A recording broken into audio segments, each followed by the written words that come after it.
Assalamualaikum warahmatullahi wabarakatuh. Perkenalkan, nama saya Anggun Sairfatul Utari dan rekan saya Adinda Fitri Kinanti. Kami berasal dari sekolah SMKN Negeri 1 Panji Situbondo dan kami sekarang duduk di bangku kelas 11 AKL 1. Pada kesempatan kali ini, kami akan menyampaikan sedikit materi tentang arus kas.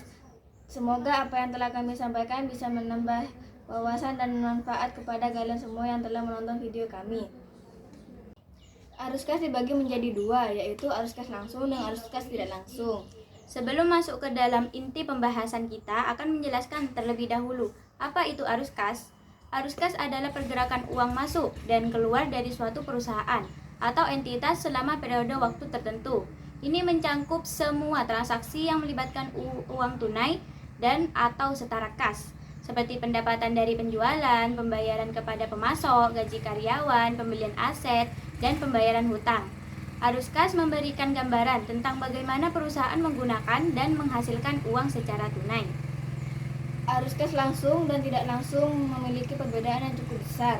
Arus kas langsung menunjukkan arus kas masuk dan keluar dari aktivitas operasional, investasi, pendanaan secara detail. Sementara arus kas tidak langsung dimulai dari laba bersih dan menyesuaikannya dengan item non-kas untuk mendapatkan arus kas dari operasi, misalnya operasional, keuntungan atau kerugian dari penjualan aset. Arus kas metode langsung membutuhkan beberapa data, yaitu penerimaan kas, jurnal pengeluaran kas, petty cash, dan juga jurnal penyesuaian. Pertama-tama kita akan membuat terlebih dahulu untuk tabel untuk arus kas metode langsung. Mari kita jelaskan dan kerjakan bersama-sama ya. Kita persiapkan terlebih dahulu untuk tabelnya. Tabelnya seperti ini dibagi menjadi 3 kolom. Kolom pertama untuk akun perkiraan, kolom kedua untuk jumlah, dan kolom ketiga untuk total. Yang pertama-tama yang akan kita masukkan ke dalam tabel arus kas yaitu saldo per tanggal 1 Desember 2014 atau pada awal bulan. Nah, untuk harganya atau besarnya kita ambil dari buku besar dan diambil dari saldo awal kas in bank atau kas di bank ditambah dengan saldo awal petty cash atau kas kecil. Kita jumlahkan dan hasilnya akan menjadi modal awal dari arus kas per tanggal 1 Desember 2014 atau tahun yang akan kalian kerjakan. Kita tulis terlebih dahulu untuk modalnya, modal awalnya. Untuk modal kas per tanggal 1 Desember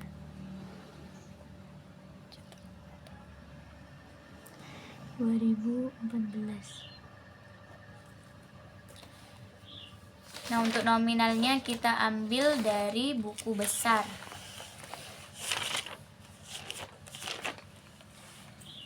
Saldo awal dari kas in bank atau kas di bank sebesar 3M. Nah, kita harus ambil dari saldo awalnya ya, ditambah dengan petty cash atau kas kecil. Kita ambil dari saldo awalnya juga sebesar 18 juta. Jadi antara saldo awal dari kas in bank dan saldo awal dari petty cash kita jumlahkan terlebih dahulu dan hasilnya akan menjadi modal per tanggal 1 Desember di arus kas.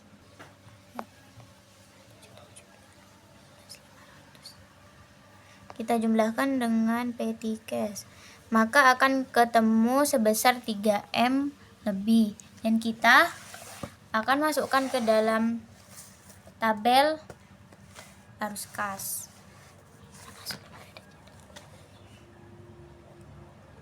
M 595 218.500. Setelah itu kita masuk ke arus kas dari kegiatan operasional. Sebelum itu kita harus tahu akun-akun apa saja yang akan masuk ke dalam kegiatan operasional atau kegiatan-kegiatan perusahaan apa yang akan masuk dalam kegiatan operasional, yaitu contohnya meliputi kegiatan penjualan, pembayaran gaji karyawan, administrasi bank, produksi, distribusi, periklanan, dan lain-lain yang berhubungan dengan masuknya kas dan keluarnya kas.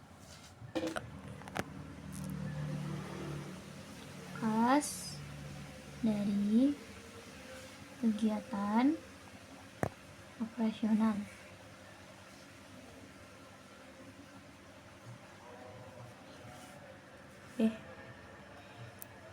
Yang pertama adalah untuk penambahan kas, penambahan atau penerimaan.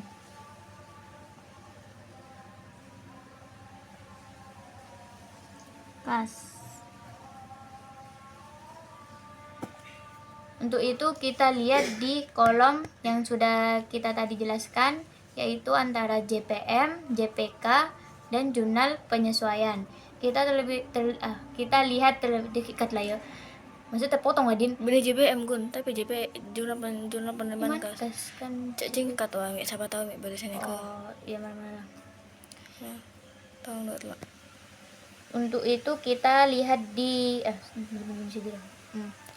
seperti yang sudah kita jelaskan tadi, bahwa ini membutuhkan jurnal penerimaan kas, pengeluaran kas, dan jurnal penyesuaian. Kita lihat terlebih dahulu untuk jurnal penerimaan kasnya. Di sini di kolom ref kita tandai kegiatan-kegiatan atau tanggal-tanggal apa saja yang masuk dalam kegiatan operasional, investasi atau pendanaan. 1 Desember bahwa toko Angel telah melunasi piutangnya sebesar 272.250. Berarti kita mendapatkan kas karena dia telah melunasi hutangnya kepada kita. Piutangnya dia berkurang dan kita menerima kas. Sehingga penerimaan kas itu dari pelunasan piutang termasuk dalam kegiatan operasional. Maka kita tandai dengan O. Lanjut pada tanggal 12 bulan 12 bahwa di soal tersebut menyatakan bahwa penjualannya secara tunai.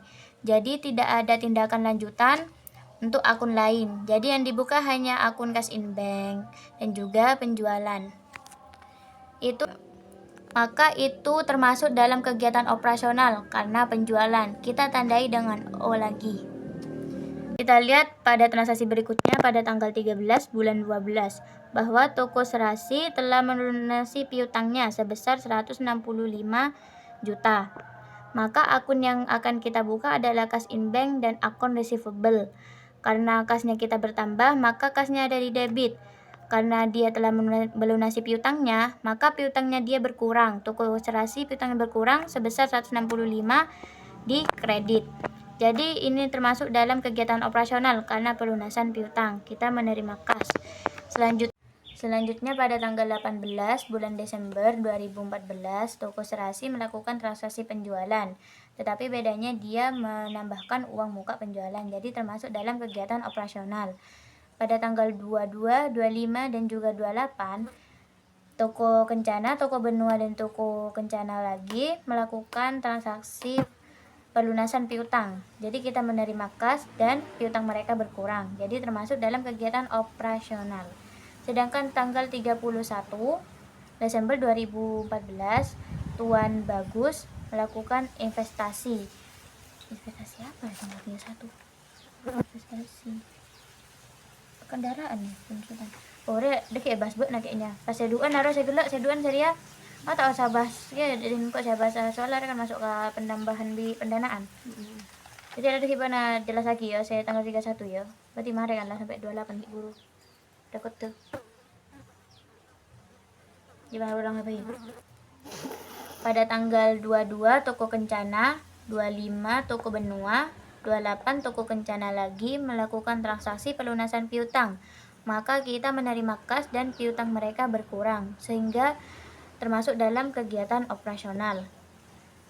Jadi dari tanggal 1, 13, 22, 25 dan juga 28 termasuk dalam transaksi pelunasan piutang. Maka kita masukkan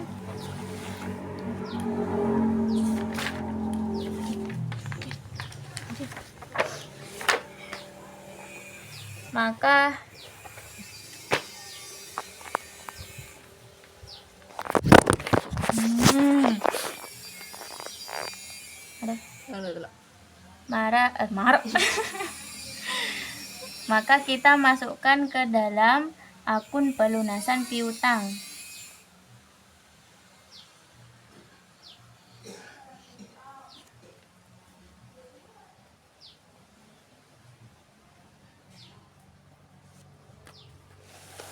Kita total terlebih dahulu untuk kas inbanknya, karena kalau laporan arus kas yang diambil adalah kolom kas inbanknya, bukan kita lihat dari akun piutang.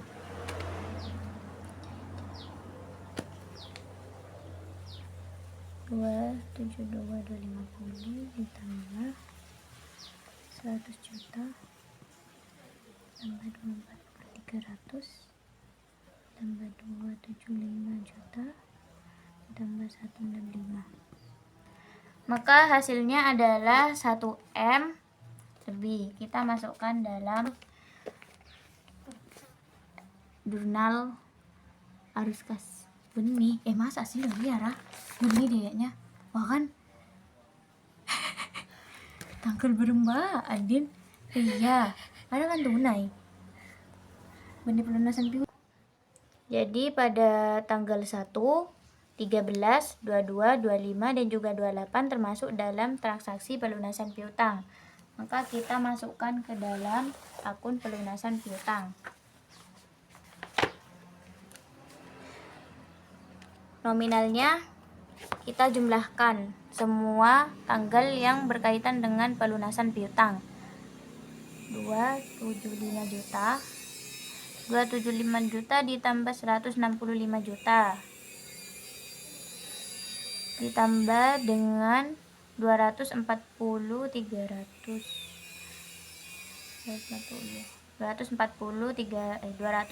juta 300 ditambah 275 juta ditambah 165 juta. Hasilnya tak ada loh, 17 tuh coba. Kita jumlahkan transaksi terkait dengan pelunasan piutang, yaitu 272.250 ditambah dengan 165 juta ditambah dengan 240.300 ditambah dengan 275 juta ditambah dengan 165 juta. Maka hasilnya akan ketemu segini. Kita akan masukkan ke dalam akun pelunasan piutang.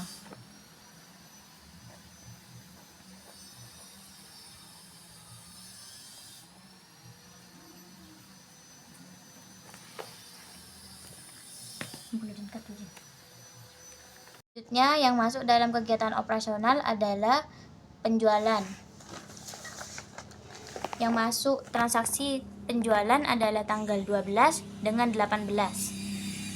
Maka kita jumlahkan dua tanggal tersebut antara 140.350.000 ditambah dengan 100 juta. Ingat ya, diambil dari kolom kas inbank, bukan dari akun piutang ataupun kolom lainnya. Maka ketemu hasilnya adalah 240.350. Kita masukkan ke dalam arus kas.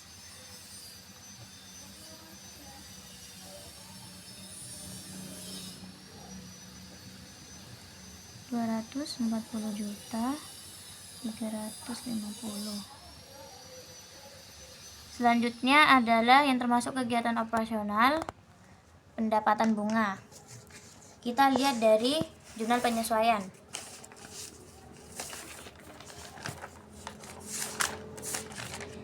Kita lihat dari jurnal penyesuaian pada tanggal ini. Kita menerima kas dan juga kita mengeluarkan kas. Kita bisa menggunakan metode untuk dirinci seperti ini, dan juga kita bisa memakai metode menjadikan satu. Jadi kas inbank yang didebit dikurangi dengan kas inbank yang dikredit. 231.250 ditambah dikurangi 15.000. Maka ketemu hasilnya adalah Rp216.250. Kita masukkan ke dalam akun pendapatan bunga.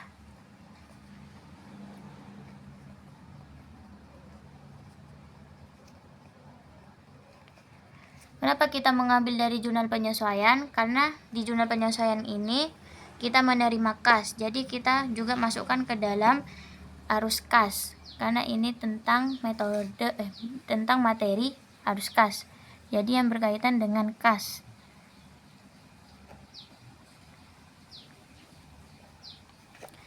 Lalu kita jumlahkan untuk yang kolom penambahan atau penerimaan kas.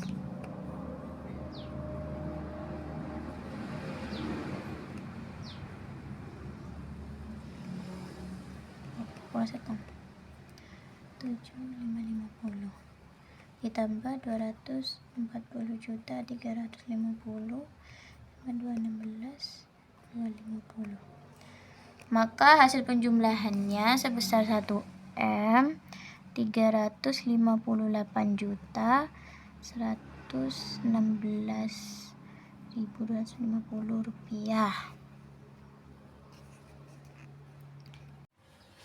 Selanjutnya kita ke bagian pengurangan atau pengeluaran kas. Sebelumnya kita menulis dari keterangannya terlebih dahulu, yaitu pengurangan atau pengeluaran kas. Nah, sebelum memasukkan akun-akun yang ada di sini, kita harus melihat dulu di jurnal pengeluaran kas.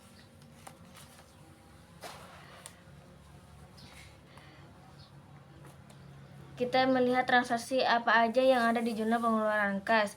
Bisa lihat bahwa dari pengeluaran kas kita mempunyai hutang, yaitu pada tanggal 9 dan pada tanggal 21 dari PT Dian Persada dan PT Nusa Indah. Selanjutnya kita akan menjumlah dari hasil hutang kita, yaitu pada 385 juta dan 291.600.000.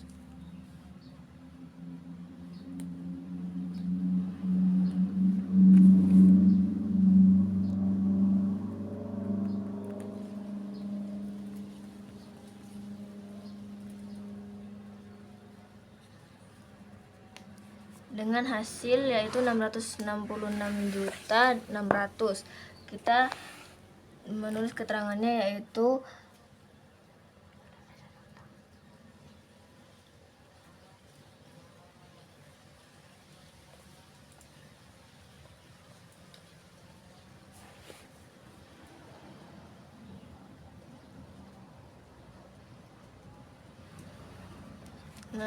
selanjutnya pada tanggal 10 Desember 2014 bahwa kita sudah melakukan transaksi kas negara atau kas pembayaran hutang PPh pasal 21. Kita lihat di bagian kas imbeng dengan jumlah uang 7 juta. Nah, kita akan taruh di keterangan dengan keterangan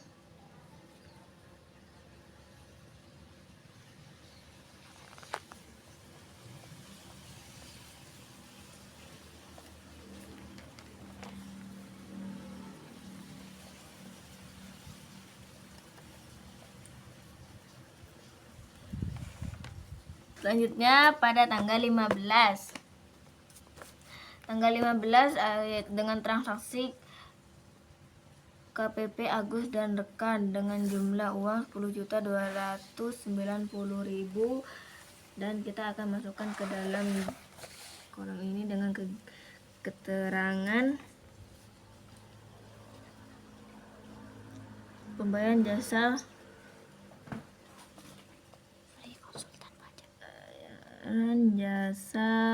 fee konsultan pajak dengan nominal 10.290.000.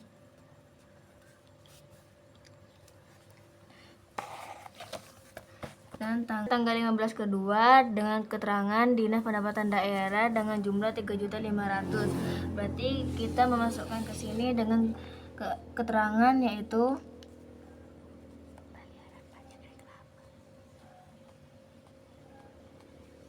pembayaran pajak reklame dengan uang 3.500.000. Dan tanggal selanjutnya yaitu tanggal 19 dengan keterangan kas negara dengan uang jumlah 6 juta, yaitu kegiatan pembayaran angsuran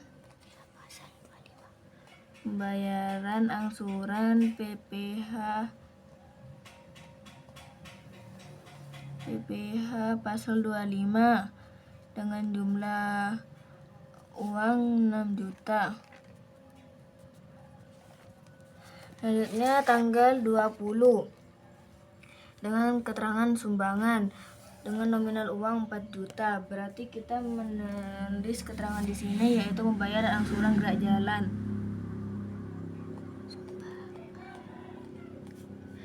Pembayaran sumbangan gerak jalan dengan nominal 4 juta. Dan pada tanggal selanjutnya yaitu tanggal 21 kita tidak perlu dimasukkan lagi karena tadi kita sudah menotalnya dengan jumlah yang di atas yaitu dengan akun hutang. Tadi kita langsung ke tanggal 23 yaitu dengan keterangan kas negara pada nominal yaitu 19.400.000 maksudnya. Dengan keterangan di sini yaitu pembayaran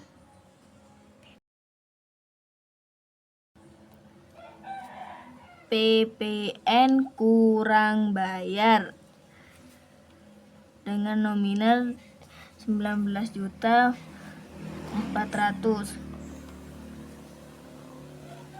Dan pada tanggal 30 pertama dan 30 kedua kita tidak perlu memasukkannya karena ini bukan kegiatan operasional tetapi kegiatan pendanaan dan investasi. Jadi kita tidak perlu memasukkannya lagi ke dalam sini dan kita harus melihat di jurnal lain yaitu seperti jurnal petty cash. Kita buka jurnal petty cashnya dulu.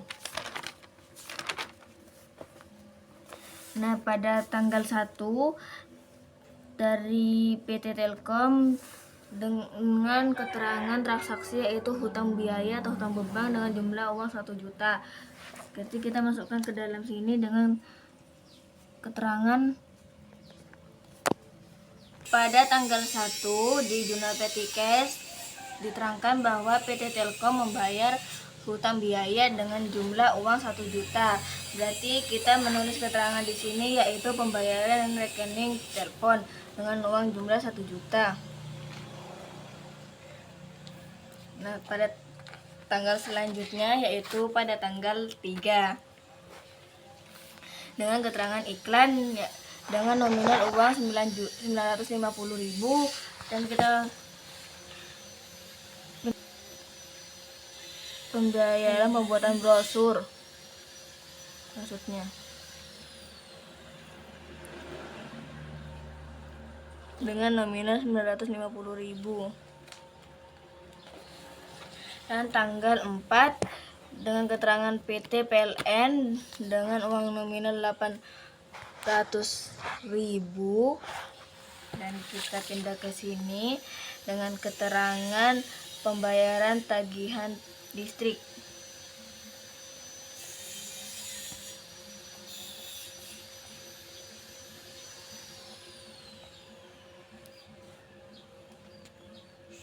dengan nominal 800.000. Tanggal selanjutnya yaitu tanggal 6 dengan keterangan PDAM dan jumlah uang yaitu 600.000 dan kita pindah ke sini dengan keterangan pembayaran tagihan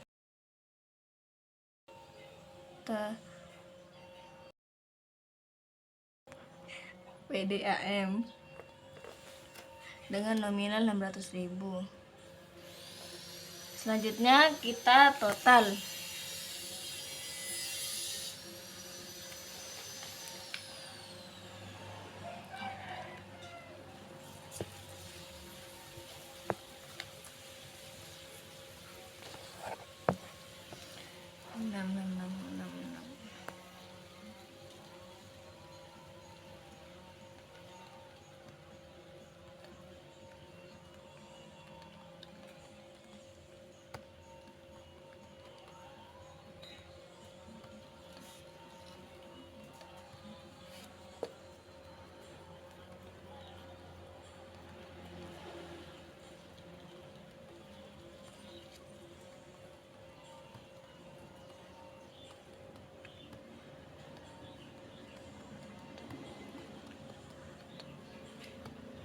Di sini jumlah totalnya yaitu 720.140.000.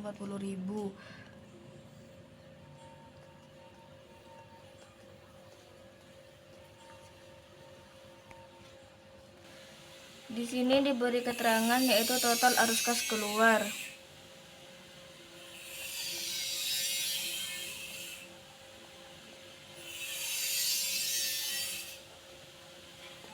Dan selanjutnya kita akan ke penambahan kas dari kegiatan operasional. Kita tulis keterangannya dahulu.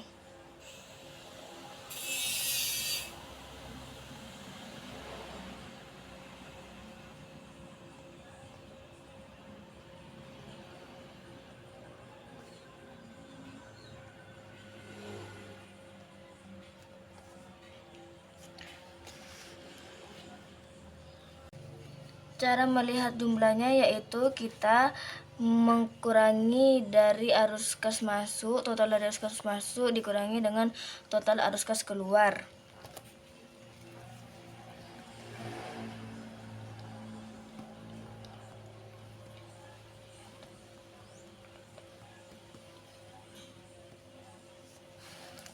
Dan kita taruh di sebelah kolom total.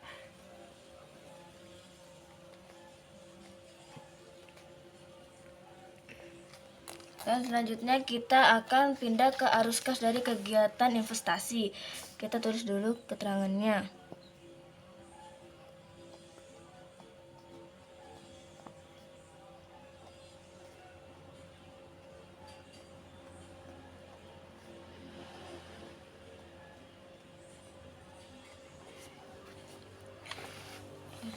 Lalu kita akan melihat di jurnal penerimaan kas.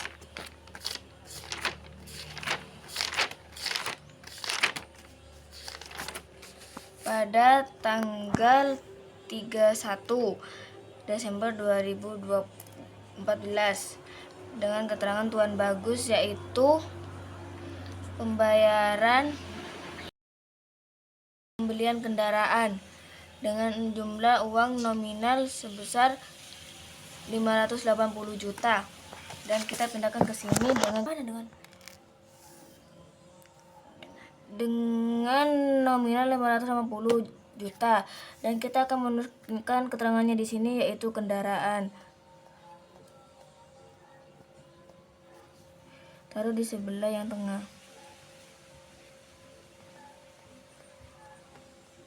Selanjutnya kita akan mentotalkan arus kas dari kegiatan investasi. Nah, dari kegiatan investasi kita hanya memiliki satu transaksi, jadi kita tidak perlu menjumlah-jumlahkannya lagi, cuma tinggal pindah ke sebelah kanannya.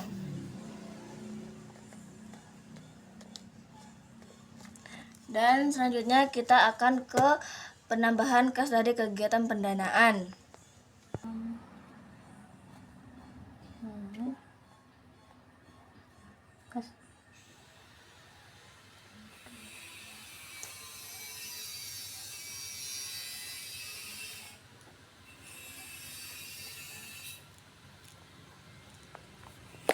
Yang masuk dalam kegiatan pendanaan, yaitu contohnya seperti dividen, penerbitan utang, pembayaran kembali hutang, pembayaran sewa modal, atau keuangan.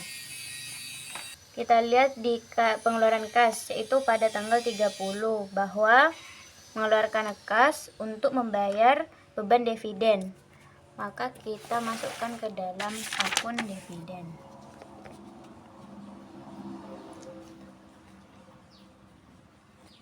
Sebesar 47.250 juta.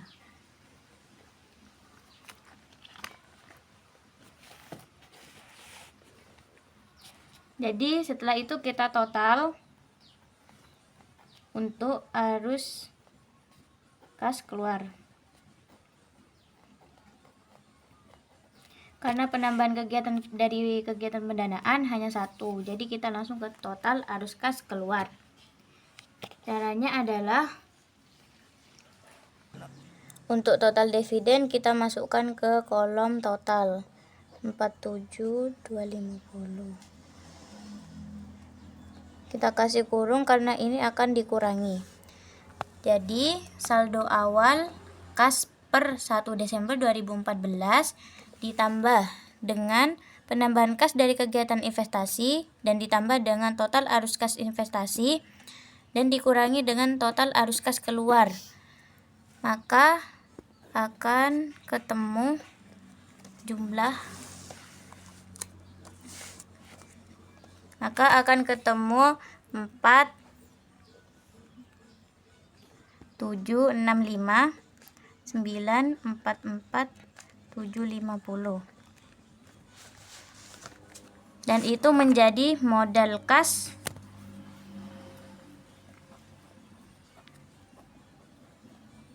per 31 Desember.